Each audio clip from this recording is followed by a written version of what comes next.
이사야 65장 17절에서 20절 말씀을 같이 읽겠습니다. 보라, 내가 새 하늘과 새 땅을 창조하나니 이전 것은 기억되거나 마음에 생각나지 아니할 것이다. 너희는 내가 창조하는 것으로 말미암아 영원히 기뻐하며 즐거워할지니라. 보라, 내가 예루살렘을 즐거운 성으로 창조하며 그 백성을 기쁨으로 삼고 내가 예루살렘을 즐거워하며 나의 백성을 기뻐하리니 우는 소리와 부르짖는 소리가 그 가운데서 다시는 들리지 아니할 것이며 거기는 날수가 많지 못하여 죽는 어린이의 수완이 차지 못한 노인이 다시는 없을 것이다. 곧 100세에 죽는 자들을 젊은이라 하겠고 100세가 못되어 죽는 자는 저주를 받은 자이리라. 아멘. 잠깐 기도하겠습니다. 사랑의 하나님, 2024년도 새해 하나님 앞에 나와서 이 깊은 밤에 예배드리며 새해를 맞게 해주셔서 감사합니다. 아멘. 이 마음이 1년 내내 하나님이 주시는 감동과 하나님이 주시는 능력이 우리의 삶을 더 빛을 발하게 하시고 함께하는 사람들을 축복하게 하여 주옵소서. 예수님의 이름으로 기도드립니다. 아멘. 우리 새해 인사드립시다. 하나님 당신을 축복하기를 원합니다. 하나님 당신을 축복하기를 원합니다. 네. 하나님이 늘 함께하기를 원합니다. 하나님이 늘 함께하기를 원합니다. 한 해 동안에 형통하기를 원합니다. 한 해 동안 형통하기를 원합니다. 새해가 되었으니까 이제 새 마음을 가지고 또 새로운 일들을 행할 수 있는 그 에너지 능력을 공급받기를 바랍니다. 아서 휴 클러프라고 하는 시인이 있는데 이분이 쓴 시에 보면 이런 시가 있습니다. 여전히 세상이 달라지지 않을 거라고 달라지지 않는다고 생각하지 마라. 말하지 마라. 희망이 어리석은 것이라면 두려움은 거짓을 말하는 것이다. 햇살이 새벽녘에 찾아들 때에 햇빛은 동쪽 창으로만 스며드는 것이 아니다. 태양이 앞에서 천천히 아주 천천히 떠오른다. 하지만 서쪽을 보라. 그 대지도 밝게 빛난다. 우리가 볼 때는 태양이 이렇게 뜰 때도 아주 천천히 뜬 것 같잖아요. 근데 그 태양이 시간이 점점 지나면 많은 곳에 빛을 비추기 때문에 한쪽 통로만 창으로만 비춰진 게 아니라는 겁니다. 사실은 태양은 뜬 게 아니고 떠 있어요. 항상 떠 있습니다. 그런데 지구가 자전하고 공전하면서 그 빛을 받는 면이 작으면 우리처럼 겨울이 되는 거고 또 빛의 반대편이면 밤이 되는 것이죠. 그래서 겨울이 되면 굉장히 춥고 또 추운 것을 우리가 느끼면서 추위에 맞서서 살아가야 되는데 이 춥기 추운 겨울에도 희망이 있습니다. 낯설고 망망한 바다에서도 월척을 낚는 기쁨이 있습니다. 하늘의 무지개를 바라보면 그 사람은 하나님의 약속을 기억할 겁니다. 하늘의 무지개는 하나님과 세상 사이에 하나님께서 언약하신 증거입니다. 그래서 이 언약의 증거를 기억하고 또 언약의 증거를 생각하는 사람은 시간을 내서 하나님 말씀을 읽게 되고 시간을 내서 하나님 앞에 기도할 수 있는 겁니다. 그것이 우리에게 힘이고 동력이고 에너지이기 때문에 사실 그래요. 그래서 하나님의 약속이 하나님께서 우리에게 주신 변함없는 사랑이고 그 약속을 믿고 사는 사람들에게는 그 약속대로 이루어 주시는 겁니다. 우리가 하나님의 사랑을 세상의 무엇과 비교할 수 있겠습니까? 하나님의 사랑이 우리 가운데 있을 때에, 내 안에 하나님의 사랑이 있을 때 우리는 밝은 미소를 지을 수 있고 다른 사람에게 웃음을 줄 수 있다고 하는 거예요. 유대계 물리학자인 아인슈타인이 이런 말을 했습니다. 나는 성공한 사람이 되기 위해서 노력하기보다 가치 있는 사람이 되도록 노력을 한다 그랬습니다. 성공하는 사람이 되려고 노력하지 말고 가치 있는 사람이 되려고 해라. 왜 그렇겠습니까? 성공하려고 노력하다 보면 옆에 사람이 안 보여요. 오로지 성공을 위해서 다른 사람이 어떻게 하든지 상관없습니다. 내 성공을 위해서 달려가다 보면 곁에 있는 사람, 또 함께하는 사람이 어떤 고통을 당하는지 어떤 일을 당하는지 그걸 보이질 않는 겁니다. 그러나 가치 있는 사람은 자신이 어떤 처지에 있는지를 이해하게 되고 다른 사람도 이해하게 되는 거예요. 가치 있는 사람은 자기가 말하는 대로 행동을 합니다. 말하는 대로 행동을 하고 말에 책임을 지는 겁니다. 이 가치가, 말의 가치가 얼마나 크다는 것을 알게 되고 그 말에 책임을 져야만이 존경을 받고 그 사람을 신뢰하기 때문에 그렇습니다.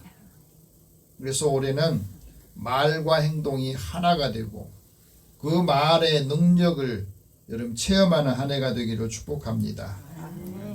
이 말씀을 실천할 때 하나님께서 나에게도 말씀의 능력이 나타나는구나. 나를 통해서도 하나님이 기적을 행하시구나. 나를 통해서도 하나님께서 이런 큰 일을 행하게 하시구나 하는 것을 우리 모두가 체험해야 그것을 다른 사람에게도 말할 수가 있습니다. 가치 있는 사람은 다른 사람에게 긍정적인 영향을 끼치거든.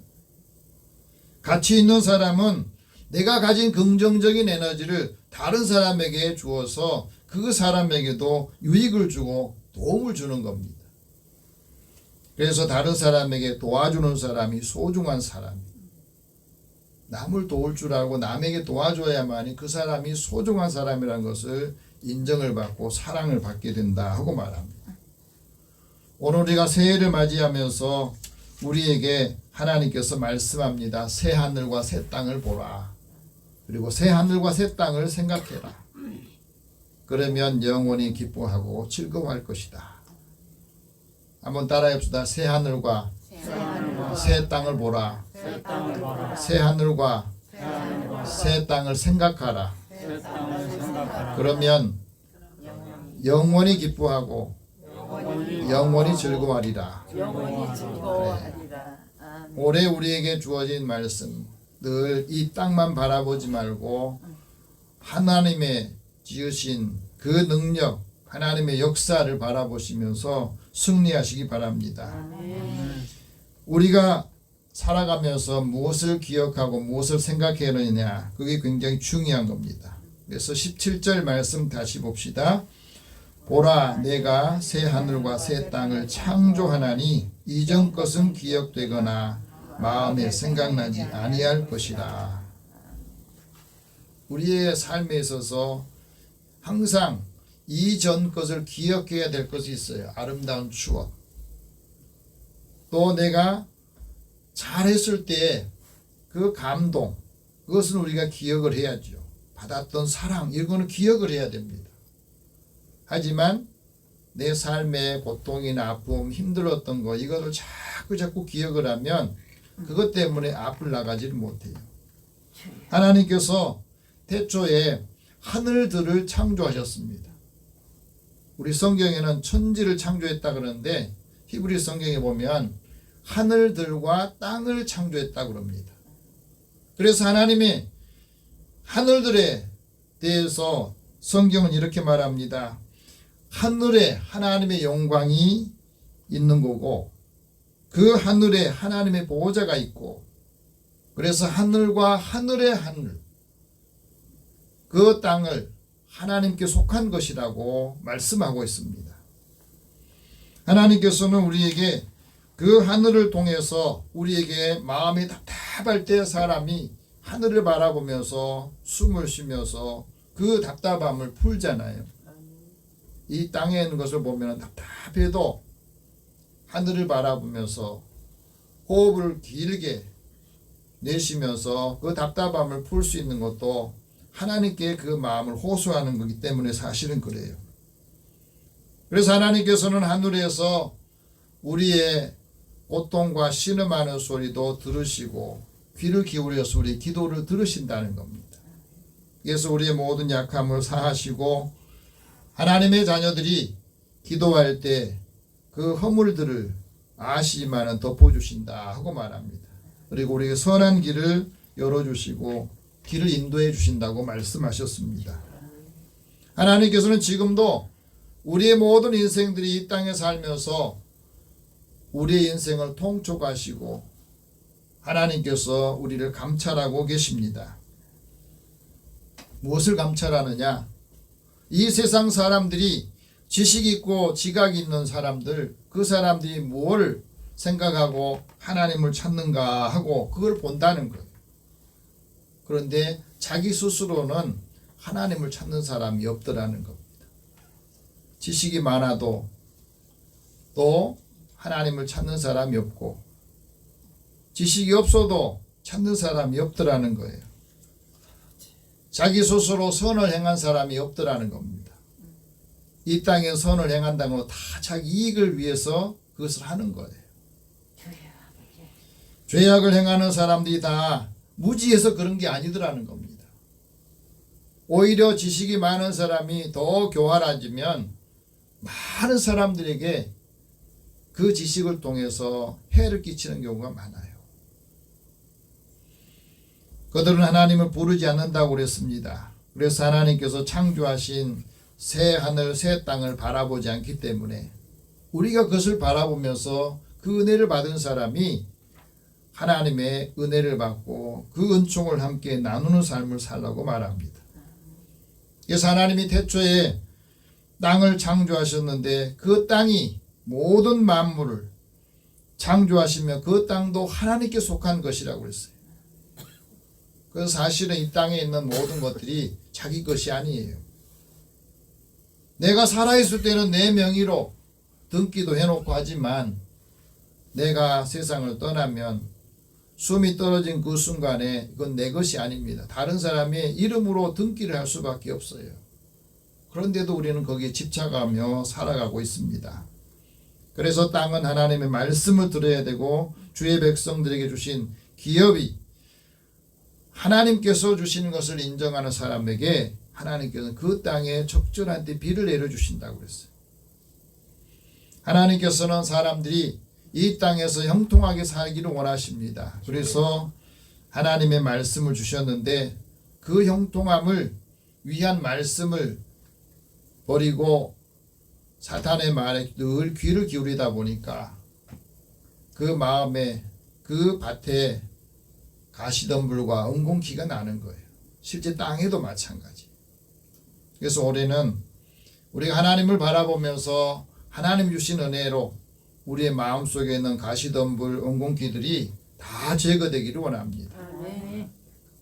그래서 그것이 우리를 괴롭히고 힘들지 않도록 우리의 마음을 우리가 잘 관리할 수 있기를 바랍니다. 그래야 우리의 마음의 근심과 또 악한 생각들이 다 떠나게 되는 거예요. 하나님께서 우리에게 새 하늘, 새 땅을 창조하시면서 그것을 바라보러가 말합니다. 새 하늘과 새 땅을 바라보는 사람은 무엇을 바라보느냐면 하나님의 영이 우리 안에 들어와 계셔서 하나님의 영으로 인도함을 받게 됩니다. 그래서 우리에게 말씀합니다. 내가 너를 의로 불렀고 너의 손을 잡아서 너를 보호할 것이다. 너를 세워서 백성들의 언약과 이방의 빛이 되게 할 것이다 하고 말합니다. 하나님이 믿지 않는 사람들에게 빛이 되어주고 그 사람들을 이끌어갈 수 있는 그 은혜를 주신다고 그랬습니다. 그래서 눈이 먼 사람들을 밝게 하고 갇힌 자들을 감옥에서 나오게 하는 우리에게 주신 사명들을 감당한다 하는 것을 우리에게 말씀합니다. 그래서 우리가 이것을 감당하려면 무엇을 기억하며 살아야 되느냐? 지난 것을 기억하지 말라 하고 말해요. 이 지난 것들 중에서 내가 가지고 있는 과오, 실수, 실패 이런 것들을 이제는 기억하지 마라. 동양의 지혜서인 책은담에 보면 이런 말이 있습니다. 남의 지난 과실을 책망하지 마라. 악행을 기억하지 마라. 다른 사람이 나한테 힘들게 하고 고통을 주고 힘들었던 것들을 기억하지 마라. 그것 때문에 늘 우리의 삶이 힘들어진다는 거예요.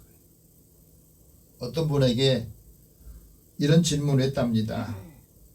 한 해 동안 살면서 지우고 싶은 것들이 뭐냐 하고 물었더니 내 자신의 게으름과 나태함을 지우고 싶다.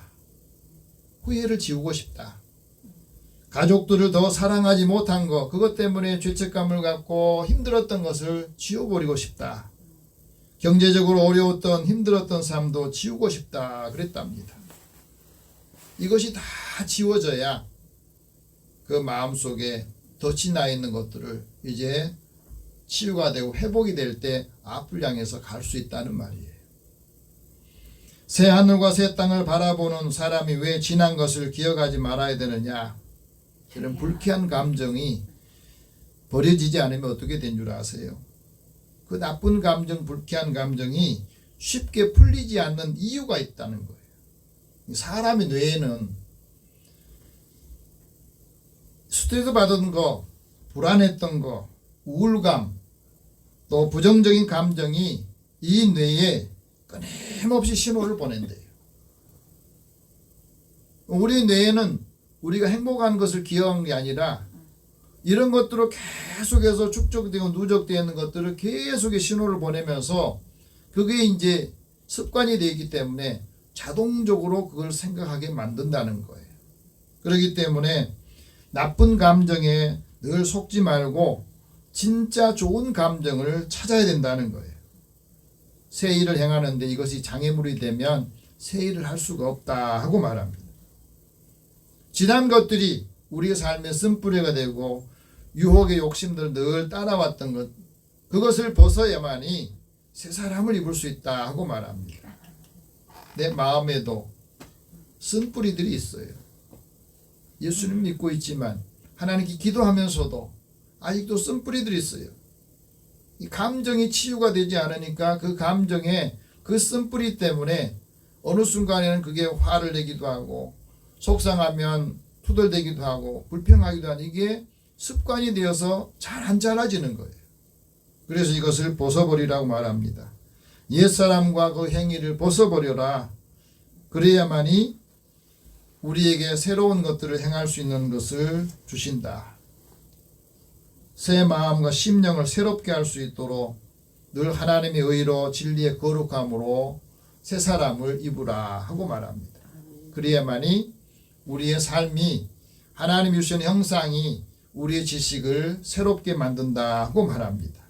그래서 우리의 지식이 새로워지고 마음이 새로워지고 우리의 행동도 따라갈 때에 우리의 삶이 완전히 새로워지는 역할을 한다 하고 말합니다. 하나님께서 새 마음을 창조해 주실 때에 영원한 기쁨이 있고 영원한 즐거움이 있다는 겁니다. 마음이 새롭지 않으면, 생각이 새롭지 않으면 새로운 것들을 할 수가 없다는 것을 우리에게 말해줘요. 18절 같이 봅시다. 너희는 내가 창조하는 것으로 말미암아 영원히 기뻐하며 즐거워할지니라. 보라, 내가 예루살렘을 즐거운 성으로 창조하며 그 백성을 기쁨으로 삼고. 이 말씀 우리가 올 한 해 동안 항상 갖고 계시기 바랍니다.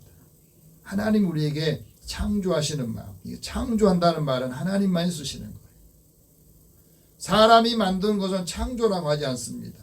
사람은 뭘 창조하냐면 하나님이 창조하신 것을 우리는 그걸 가지고 활용을 할 수밖에 없어요. 그래서 창조는 하나님이 하시는 영역이고 우리 인간은 그 창조하셨던 것을 우리는 편집하는 능력을 갖고 있습니다. 그래서 전도서 기자가 이야기하잖아요. 이미 있던 것이 후에 다시 있을 것이다. 이미 한 일을 후에 다시 할 것이다. 이게 반복이 되는 거예요. 이미 있었던 것을 조금 지나면 다시 반복을 할 수밖에 없어요. 그래서 헤아리는 새로운 것이 없다는 겁니다. 인간이 하는 창조는 편집하기라는 겁니다. 인간이 이 편집을 통해서 새로운 것을 만들어내는 거예요. 그래서 다른 사람이 만들어 놓은 것을 내가 조금 바꿔가지고 새로운 물질을 만들고 새로운 제품을 만드는 거거든요. 하나님께서 원하시는 삶을 기준으로 삼고 우리가 이 능력을 얻어야만이 창조적인 삶을 살 수 있다고 말씀합니다. 그러면 하나님 믿는 사람이 영원히 기쁘고 즐거운 삶을 살려면 어떻게 해야 되느냐? 하나님 우리에게 하나님의 영을 보내주셔야 돼요. 그래서 우리를 창조해 주셔야 우리가 주의 영으로 새로워지고 우리가 물과 성령으로 새로워질 때에 하나님의 말씀으로 다시 거듭난 삶을 살 수 있습니다. 거듭나야 산 소망이 있는 거예요. 하나님의 자녀들이 영광스러운 자유를 누리려면 우리의 심령이 거듭나고 다시 하나님으로부터 우리가 그 능력을 얻어야 된다 하고 말씀하십니다. 그래서 하나님의 영광이 우리 가운데 계속되기 위해서 하나님 우리에게 지혜로운 마음 또 정직한 영으로 새롭게 해주세요. 다윗이 그런 고백을 했거든요. 주의 영을 내게 보내셔서 내 모든 것을 새롭게 해주시고 나로 하여금 정직한 영으로 새롭게 해주세요. 늘 회개의 영을 주실 때에 그 회개의 영을 통해서 성령께서 나에게 주신 은혜를 늘 놓치지 않고 살기를 원합니다. 그래서 내 모든 죄와 허물을 다 사면해주고 구원의 기쁨을 회복시켜 달라고 하나님 앞에 기도했던 것이에요. 이 기쁨이 있으면 우리의 삶 속에서 울지 않는다 하고 말하죠. 오늘 19절 같이 봅시다. 내가 예루살렘을 즐거워하며 나의 백성을 기뻐하리니 우는 소리와 부르짖는 소리가 그 가운데서 다시는 들리지 아니할 것이다. 올해는 늘 즐겁고 기쁜 소리가 더 좋은 소식들이 늘 우리 가정과 자녀들을 통해서 교회를 통해서 들리기를 원합니다. 우리의 마음에 하나님이 함께 하셔서 하나님의 영원한 기쁨이 우리 가운데 있을 때 그 기쁨이 우리 가운데 있으려면 우리가 주님 앞에 살아야 돼요. 주님 앞에는 즐거움이 있고 주의 우편은 영원한 기쁨이 있다, 즐거움이 있다 하고 말씀하잖아요. 그래서 하나님께서는 그 사랑하는 사람을 영혼을 보존해 주시고 그를 하나님의 의롭다 하게 해주시면 그 의의 빛을 뿌려주신다고 말씀합니다. 그 기쁨이 우리 안에 있을 때 하나님이 우리를 향하신 그 선하신 뜻을 이룰 수가 있습니다. 기쁨이 있으면 고통과 탄식이 달아나게 돼요. 그러나 우리 기쁨이 없으면 늘 우울한 감정이 우리의 마음을 지배하게 되는 것을 우리에게 말씀하고 있습니다. 그래서 하나님을 찾는 사람은 불의한 생각을 버리고 자신의 생각을 버리고 이제는 하나님께서 하시고자 하는 그 뜻이 뭔가를 생각하는 거예요. 하나님의 입장에서 생각하고 하나님의 기쁨을 향해서 나아갈 때 하나님께서 그 사람을 형통하게 하신다 하고 말씀합니다. 심령을 부흥시키는데 열정적인 설교를 했던 토저 목사님이 이런 말을 합니다. 우리가 이 세상에 즐거움에 매료될수록 다가올 또 다른 세계가 있다는 사실을 잊어버린다는 거예요. 우리가 늘 땅에 있는 것만 바라보고 땅에 있는 즐거움에 취해 있으면 하나님께서 우리에게 주시는 또 다른 세계가 있다는 것을 잊어버리고 산다는 거예요. 올해는 이것을 다시 회복시키는 해가 되시기를 바랍니다. 예수님을 만날 때 우리의 마음이 기쁘고 예수님께 집중하면 그것을 뺏기지 않습니다. 마리아가 주님 앞에서 그 말씀을 집중해서 듣고 있을 때에 예수님께서는 마리아에게 뭐랍니까? 너는 그 말씀을 통해서 너의 기쁨을 너에게 주신 은혜를 빼앗기지 않을 것이다. 올해 하나님께서 우리에게 주신 이 말씀을 우리가 기억하고 간직하면서 하나님이 주신 은혜를 빼앗기지 않기를 축복합니다. 우리가 기도하고 구하는 사람에게 하나님이 응답해 주시면서 그 일을 이루어 주시는 그 능력의 역사가 올 한 해 동안에 우리 모두에게 펼쳐지기를 원합니다. 지금 우리는 현재에서 미래로 향하는 역사적인 시점에 와 있습니다. 과거에 후회했던 것, 또 미래에 불안하게 생각한 이건 모두가 다 사실은 불행한 것들이에요. 그래서 과거의 감정을 다스릴 줄 아는 사람이 강한 사람이다. 과거와 자신의 감정을 다스리는 사람이 강한 사람이다. 로이 베넷은 이런 말합니다. 당신이 만일 행복하고 싶다면 과거에 머무르지 마라. 한번 따라해 봅시다. 당신이 만약 행복하고 싶다면 과거에 머물지 마라. 미래에 대한 걱정도 하지 마라. 현재의 삶에 집중해라. 기억하세요. 미래에 불안할 거다 생각하지 마십시오. 지금 내가 현재 하나님 주신 은혜로 기뻐하고 즐거워하면 거기에 집중하면 앞으로 나아가는데 장애물들이 다 없어지는 거예요. 예수님과 함께 살고 예수님과 함께 연결하는 삶을 살면 우리의 삶이 하나님의 뜻을 향해서 펼쳐지시는 그 삶이 있다는 것을 말해줍니다. 사람에게 치우치지 말고 물질에 치우치지 말고 예수님께 집중하는 삶을 살기를 바랍니다. 예술철학자 한스 가다모가 이런 말합니다. 인간의 존재라고 하는 것은 시간적이고 역사적이다. 그 인간이 자신의 과거 현재 지평 속에서 미래로 나아간다는 거예요. 현재에 머물러 있지만 우리의 삶은 항상 미래를 향해서 나아가면서 거기에 하나님이 능력과 하나님의 역사를 그 길을 인도해 주실 때에 우리가 승리하는 삶을 살 수 있다고 말합니다. 그래서 우리가 예수님의 마음을 가지고 하나님의 사랑이 우리의 마음에 항상 있을 때 행복한 삶을 살고 이제 나는 하나님의 은혜로 이렇게 삽니다 하고 나는 그거를 나눠줄 수 있는 삶을 살게 되는 거예요. 이제 하나님을 찾고 하나님께서 함께 하시는 삶을 살기를 원합니다. 그래서 우리에게 평강의 하나님이 우리 마음 믿음을 주시고 그 믿음 안에서 충만한 올 한 해 여러분의 삶에 주님이 동행하시고 형통하기를 축복합니다. 기도하겠습니다. 살아계신 하나님, 올 한 해 처음 시작하는 이 마음을 마지막 날까지 계속해서 지속하게 하여 주시고 주님의 마음이 우리 안에서 하나님의 능력으로 하나님의 사랑으로 하나님의 기쁨과 즐거움으로 풍성한 삶을 살기를 원합니다. 주님이 늘 동행하시고 힘들고 지친 사람의 손을 붙잡아주고 그들을 이끌어가서 하나님을 향한 그 뜻을 이루게 하여 주시고 믿음의 사람들의 삶을 통해서 하나님께 영광을 돌리게 하여 주옵소서. 예수님의 이름으로 기도드립니다. 아멘.